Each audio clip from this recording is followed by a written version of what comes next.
नमस्कार दोस्तों, क्या आपने कभी सोचा है जब दुनिया के सबसे ज़्यादा आबादी वाले और दूसरे सबसे ज़्यादा आबादी वाले देशों की सेनाएं आमने-सामने आ जाए तो क्या होगा? या कभी आपने सोचा है कि दुनिया की दूसरी और तीसरी सबसे ज़्यादा ताकतवर सेनाएं अगर आमने-सामने आ जाएं तो क्या होगा? जी हाँ, हम बात कर रहे हैं इंडो चाइना स्टैंड अप 2020 के बारे में, जो लद्दाख में जारी है। स्वागत है आपका हमारे चैनल फार नॉलेज में।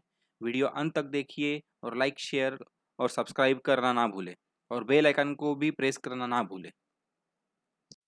सबसे पहले हम जानेंगे पैंगोंग सो लेक के बारे में। सो का मतलब लेक होता है, जहाँ से पहला कन्फ्रंटेशन शुरू हुआ है। जैसे कि आप देख सकते हैं मैप में पैंगोंग सो लेक की पोजीशन।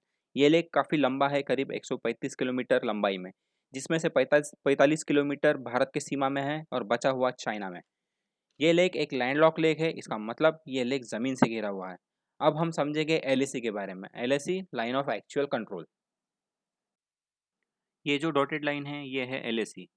1962 के युद्ध में हमने करीब 35,000 वर्ग किलोमीटर की ज़मीन खो दी थी, जिसको अक्साई चाइना या चाइनीज़ ऑक्युपाइड अक्साई चाइना कहते हैं।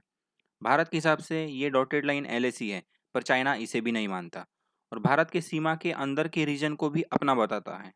चाइना के हिसाब से एलएसी कहाँ है ये हम भी नहीं जानते, क्योंकि भारत और चाइना ने officially LAC related maps exchange नहीं किए हैं और भारत की आज़ादी के बाद से ही कई जगहों पर चाइना ने अवैध कब्जा कर लिया है।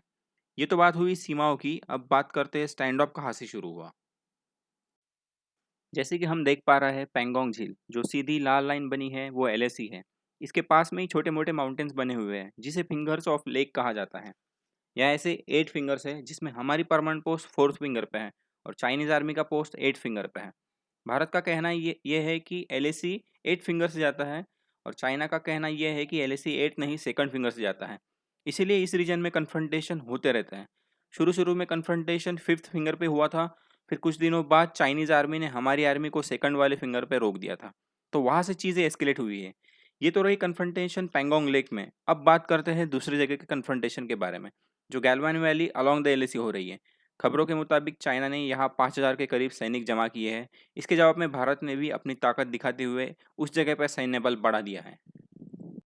अब बात करते हैं दारबुक शोक दौलत बेग ओल्डी रोड के बारे में, जो हाल ही में बीआरओ ने कंस्ट्रक्ट किया है और जिसका कंस्ट्रक्शन हमारे सीमा में ही हुआ है।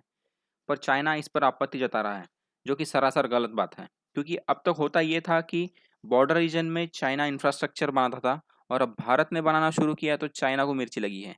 इनफैक्ट जब भारत पाकिस्तान युद्ध कारगिल में हुआ था, तब चाइना ने इस अपॉर्चुनिटी का फ़ायदा उठाकर इसी बॉर्डर रीजन में कंस्ट्रक्शन कर दिया था। अब भारत ने भी अग्रेसिवली कंस्ट्रक्शन का काम शुरू किया है और कन्फ्रंटेशन के बाद भी भारत ने दो टूक शब्दों में चाइना को बताया है कि कंस्ट्रक्शन का काम रुकने वाला नहीं है और वो चलता रहेगा।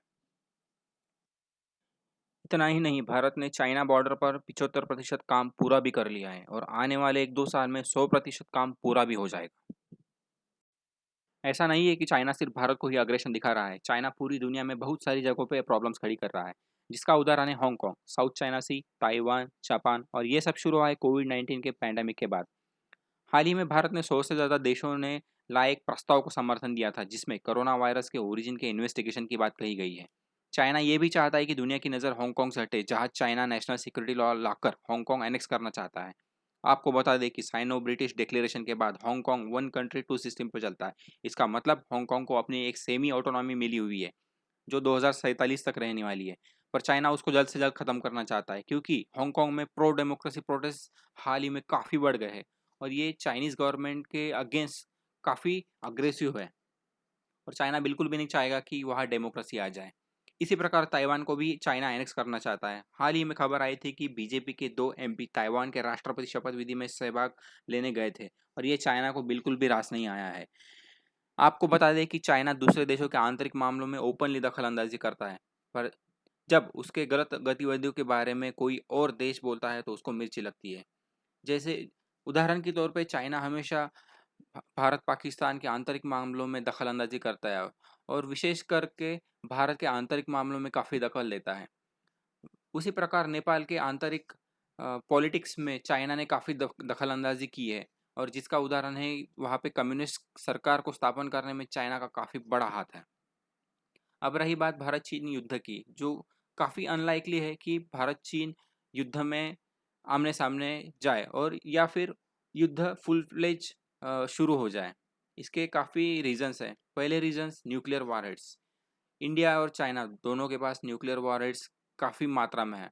इंडिया की बात करें तो यहाँ पे करीब 150 तक न्यूक्लियर वॉरहेड्स है। चाइना के पास 250 तक न्यूक्लियर वॉरहेड्स है। अगर दो देश न्यूक्लियर वॉरफेयर में जाते हैं तो इसका असर सिर्फ दो देशों पे नहीं, पूरे प्लेनेट पे गिरता है। इसीलिए इस सदी में कोई भी युद्ध के लिए नहीं जाएगा। रही बात बिजनेस की, तो इंडिया चाइना का ट्रेड काफ़ी बड़ा है और दोनों देश नहीं चाहेंगे कि ये ट्रेड हैम्पर हो। इसीलिए वॉर नहीं होने वाली, as per the analysis.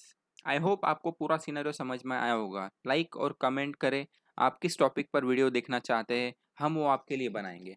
Subscribe करें हमारे चैनल को और बेल का बटन दबाना भी ना भूलें।